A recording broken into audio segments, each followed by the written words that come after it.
হান্টের অংশ হিসাবে গোপন সংবাদের ভিত্তিতে গত 9 ফেব্রুয়ারি 2025 তারিখ রবিবার রাত আনুমানিক 11:00 ঘটিকায় বাংলাদেশ কোস্টগার্ড, নৌবাহিনী ও পুলিশের সমন্বয়ে সাতক্ষীরার শ্যামনগর থানাধীন চকবাড়া বাজার সংলগ্ন এলাকায় একটি যৌথ অভিযান পরিচালনা করা হয়। অভিযান পরিচালনা করে উক্ত এলাকা হতে আব্দুল হাকিম গাজী, বয়স 68, তার ছেলে মোহাম্মদ হাফিজুর রহমান গাজী, বয়স 25কে আটক করা হয়।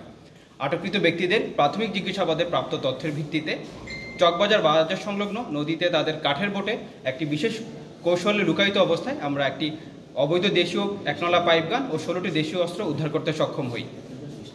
আটককৃত ব্যক্তিরা সুন্দরবনে ডাকাতদের সহযোগিতা করতে বলে জিজ্ঞাসাবাদে জানা যায় এবং উভয় সাতক্ষীরা শ্যামনগর থানার চকবাজার গ্রামের বাসিন্দা। জব্দকৃত আলামত সহ আটককৃত ব্যক্তিদের পরবর্তীতে আইনানুগ ব্যবস্থা গ্রহণের জন্য থানায় হস্তান্তরের কার্যক্রম প্রক্রিয়াধীন রয়েছে। বর্তমানে সুন্দরবনকে ডাকাত দল মুক্ত করার জন্য কোস্টগার্ডের এই অপারেশন ডেভিল হান্ট অব্যাহত থাকবে। ধন্যবাদ।